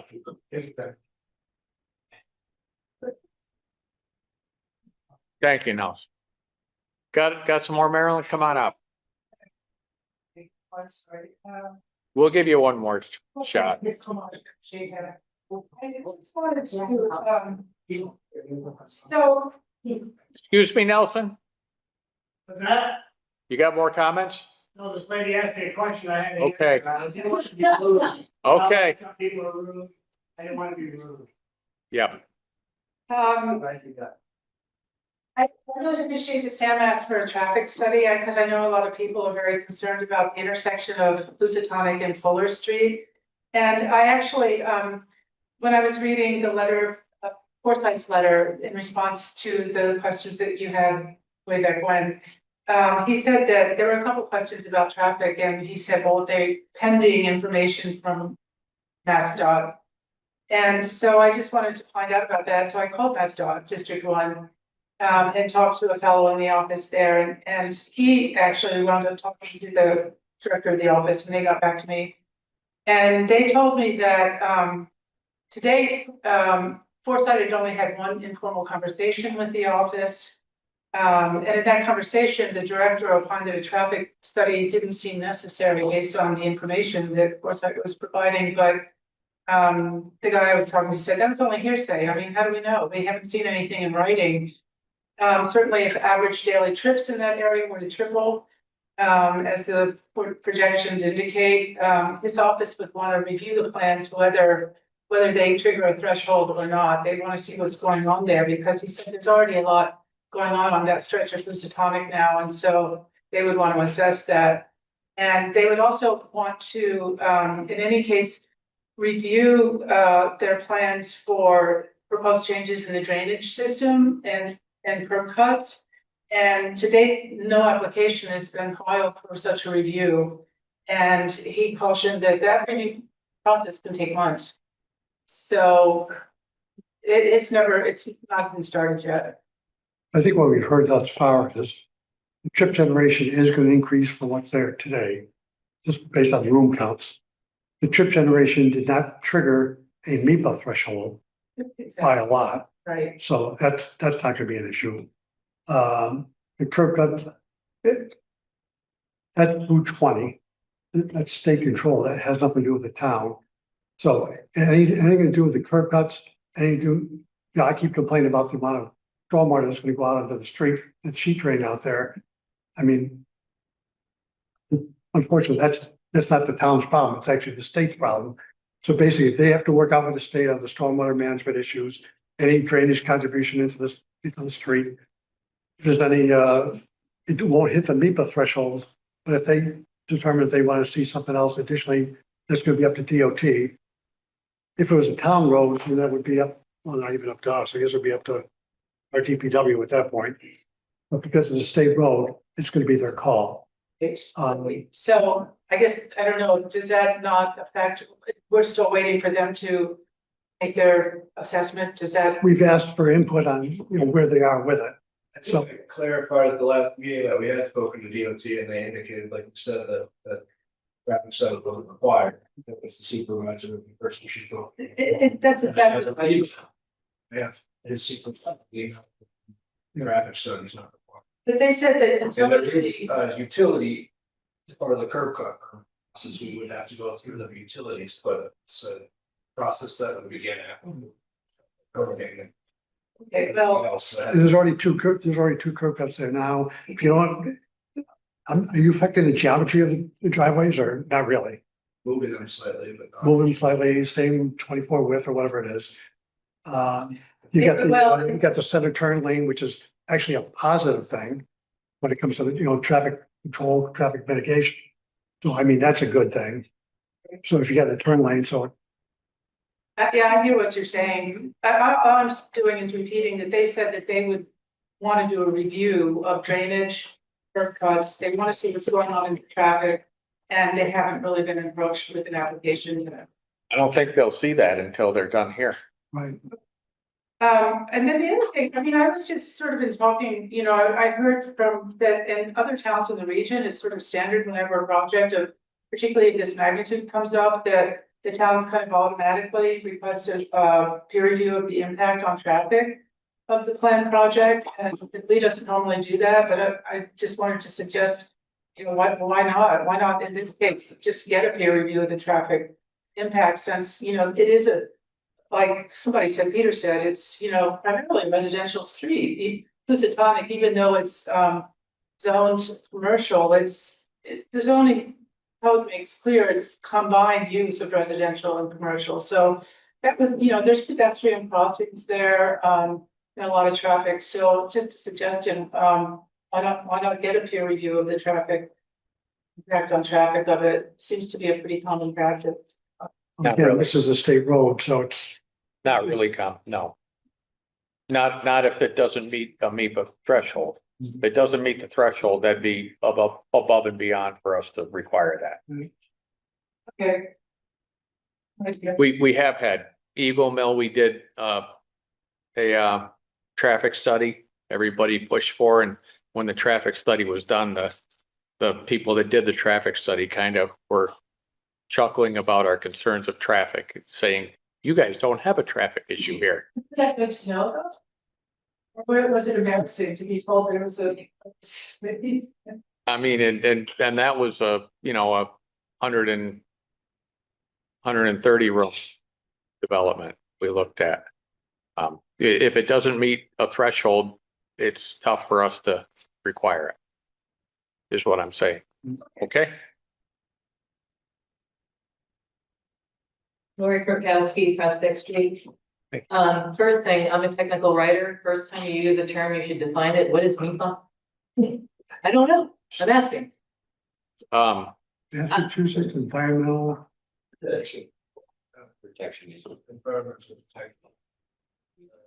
Probably Massachusetts Environmental Protection Act. Yeah, something like that. Okay.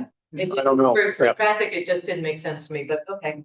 So, It's all inclusive for traffic and drainage and a number of others. and you know, and I understand what you're saying entirely about this didn't hit a threshold, but I gotta tell you, I stay in hotels all the time. I'm sure everybody else does too. 75 additional cars in and out of one specific area where Starbucks already has it flagged up. I just don't see how it doesn't qualify, but I'll let that go. So good question. Yeah, it's daily trip generation spread out over a 24-hour clock. Sure, because nobody's leaving a hotel at midnight. I get that. Right. Or 2 So o'clock. there's a in the morning. concentration in, Yeah, check out AM. time, check in time. AM peak, PM peak, that kind of thing. So it's not concentration of that trip generation in a concentrated time. So it is spread out over a 24-hour clock. The logic escapes me, but. Yeah. Lori, can I make a stab at it? I don't really know the answer, but I am guessing. When you design a review process like this, it's expensive and time consuming and costly for the applicants. Yeah. You have to divide big projects that could make a big difference in a local area from routine projects that can be picked up, the effects of which can be picked up by routine studies that are periodically conducted every 5-10 years. Little things add to the totals, but they can be picked up without damage. If you do a periodic study of how are things on Housatonic Street going? If you did that every 5 or 10 years, little projects wouldn't make much of a difference. So they have to have a minimum threshold before they impose the costs of a specific study for this project. Yeah, no, and I can understand that logic. It just, I'm looking at check-in time, check-out time, it's gonna be crazy. But my question is really about the generator, backup generator that's gonna be, I'm assuming, in place here. Because again, I stay in hotels a lot and, when power goes out, the hallways and the service areas need to be lighted. Not the individual rooms, I understand that. But is there a backup generator? Where will it be located? I'm assuming it's not on this plan, so you're going. And also, what will it be powered by? Because if I'm living behind this place and it's a diesel generator, man, that's loud. And they have to have a periodic test. So how often will it be tested?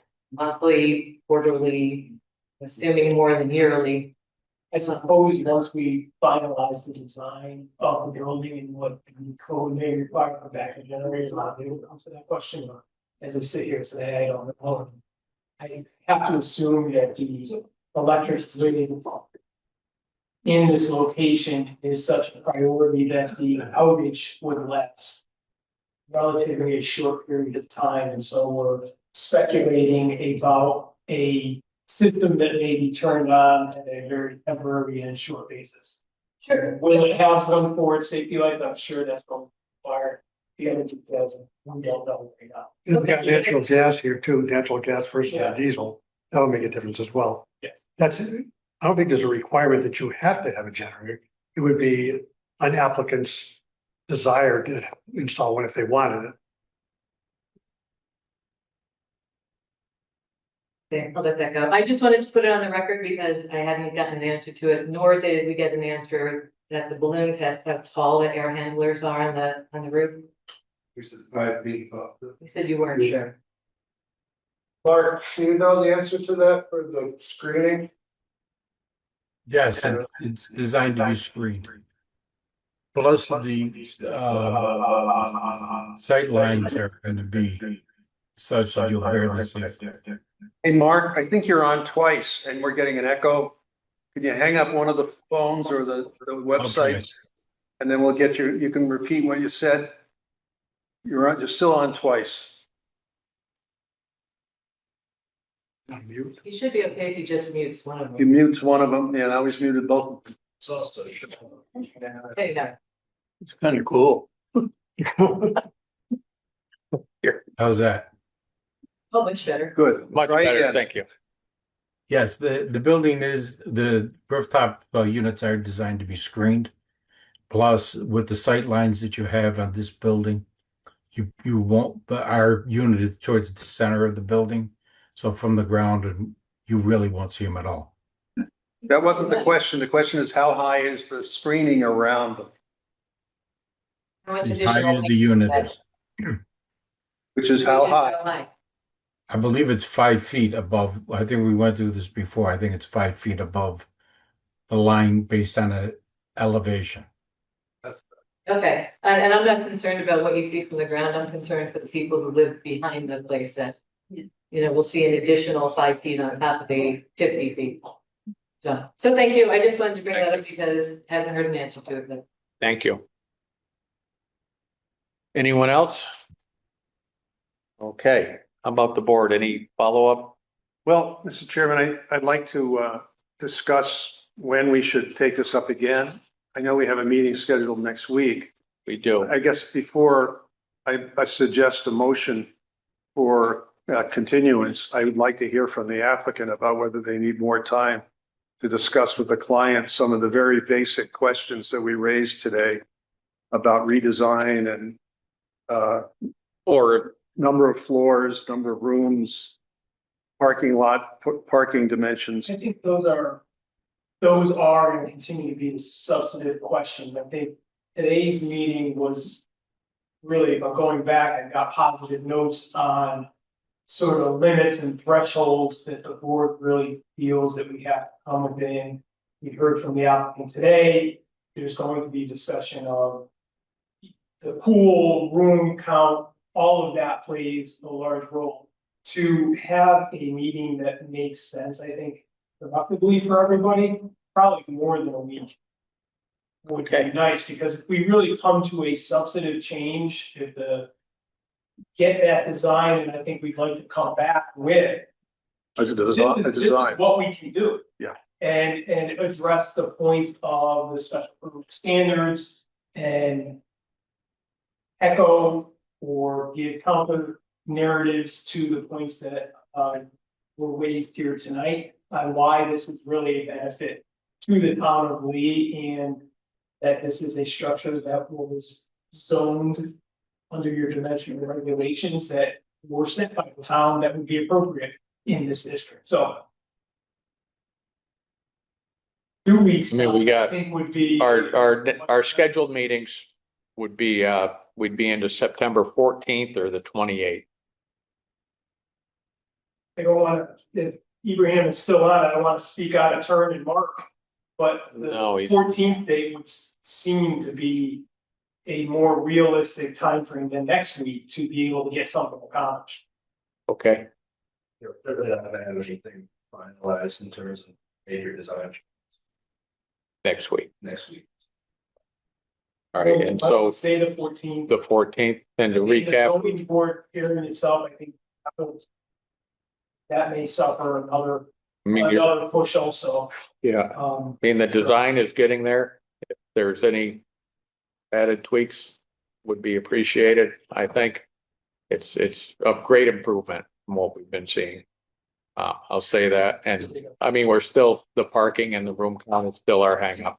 Yeah, there's a couple major points that I think the That- board was really clear on tonight. The message has always been there, but we've been in this sort of And that, process of.